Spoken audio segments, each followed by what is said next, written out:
Hey guys, welcome back to HOI Exotics. This week we are rehousing my H.silenus, or the Asian forest scorpion. As you guys probably figured out by now, I have several scorpions on top of tarantulas. After all, this is HOI Exotics. And scorpions truly are pretty amazing animals. And they're, contrary to popular belief, as long as you play your cards right, they're fairly safe to keep.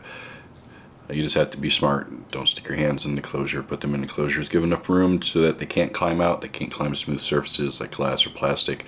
However, they can use their tails to boost, to try to push themselves up and out. And if they have enough room to reach the top, they can't escape open containers. But that's neither here nor there today. Asian forest scorpions are relatively harmless. I mean, their claws or pedipalps are going to, they get large pedipalps, so those can leave crushing injuries, and of course their sting is about like that of a wasp, maybe a hornet. They say bee sting, but I've heard of people that have gotten stung by large ones that have equated it to getting tagged by, say, like a yellow jacket or a large wasp.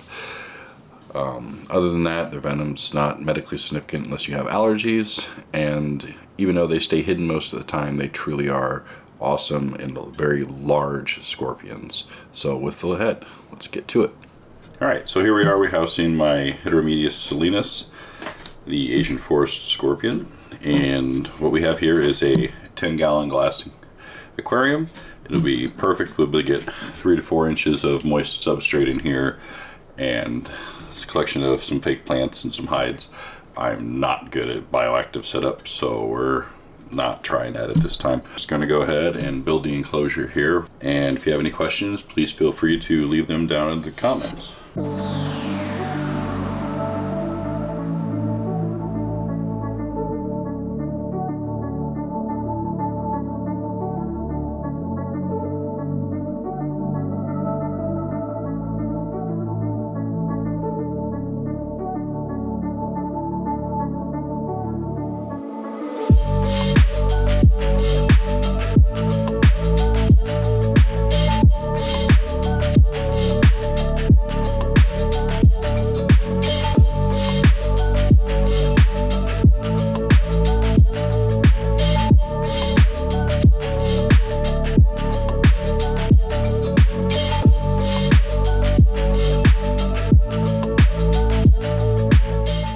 Alright, so we are going to take her other cork bark and set it up in here as a secondary hide, just kind of have another layer. And the thing with the AFS is that they're pretty reclusive. I mean, she's probably going to come up under here and dig up under here and burrow down, and I'll probably never see her again. Like, catch her out once in a blue moon. But I firmly believe in the advent of, if they're hiding, they're happy, they're healthy. It means they're less stressed out and everyone's just happier all around. With that, we're going to go ahead and move things up a little bit and then bring her up here and plop her inside.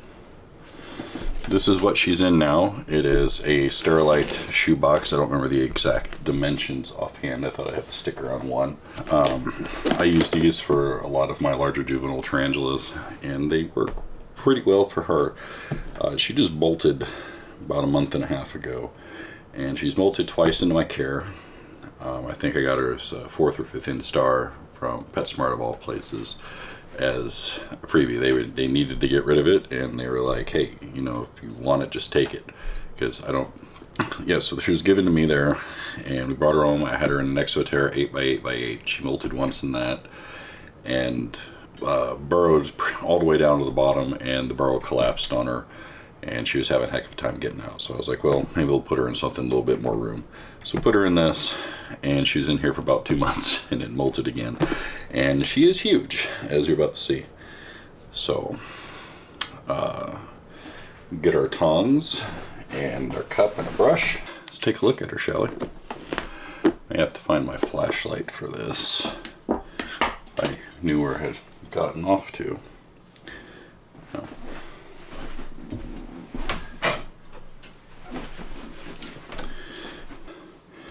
All right. She likes this little plant. We'll throw it in here somewhere, maybe back over here in the corner. I don't know why, she just has a thing for it. She will be getting a water dish. This water dish will be moving.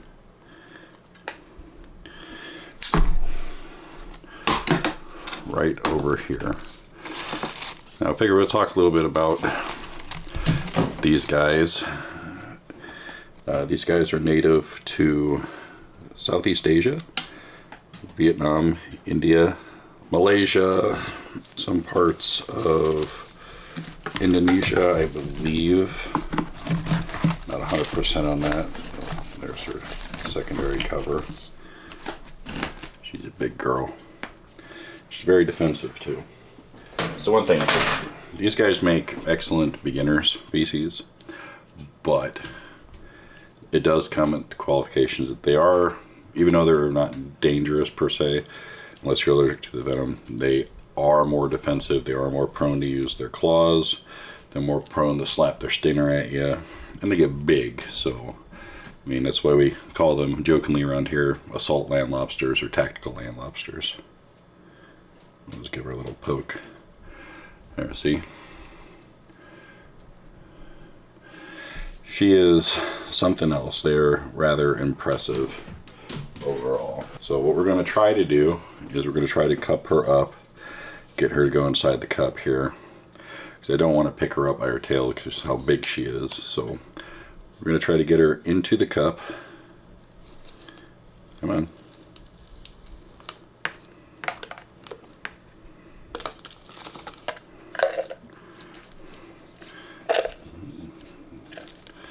You see, she is palm out on my hand. She's a big girl. She can almost reach the top. We're gonna go ahead and pop her in here and let her be about her merry little way. So, see, easy peasy. Just gonna go make her home up under here, and that'll be the last I see of her. Got to top off her water.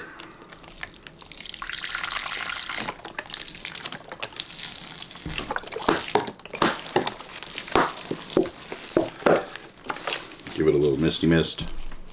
Just go right in there and drink. This is how I build my AFS enclosures currently, and this will get a nice happy place up on the shelf where everyone can see it, but not her. So, see, feeders, they'll eat anything, and I mean literally anything close to their size. They can catch it and crush it in their claws to kill it. Crickets, red runners, dubia, superworms, mealworms. They are a moisture dependent species. You want to give them a lot of moisture. Make sure that it doesn't get too dry in here, or their booklums will dry out. They are from subtropical, tropical climates where they, you know, sit under rotting logs. And yeah, handling, I don't recommend handling scorpions. I mean, you could. I don't know what's the best way personally. As I don't handle mine. It's just a risk that I don't want to take, even for something with bee sting. I don't like getting stung by bees. It's just a thing. They're really cool to look at, but not put in my hand. Lifespans, they'll live, I believe, I've heard up to 10 to 15 years, but I believe it's closer to 5 to 8. I would have to double check on that. If somebody else knows, you can go ahead and leave it down in the comments. That would be greatly appreciated. I'm pretty sure this one's full grown. She might have one more molt in her. I'm not 100%. Like I said, I got her what was supposed to be, I was told 4 to 5 instar already, and you see she's pretty good sized, so it's about 4.5 inches. They can, some species of Heterometrus can get up to 7, but so she might have another mold. We'll see. We'll keep you guys updated on that, definitely, for sure. There's something else. I definitely enjoy them. They're a ton of fun, and I have the Longomanus, who's 3rd instar. That's the Rehousing care. To anyone else who keeps these species, if I missed anything, put it on the comments. It's been a hectic week. See if we can't get her to eat a quick red runner.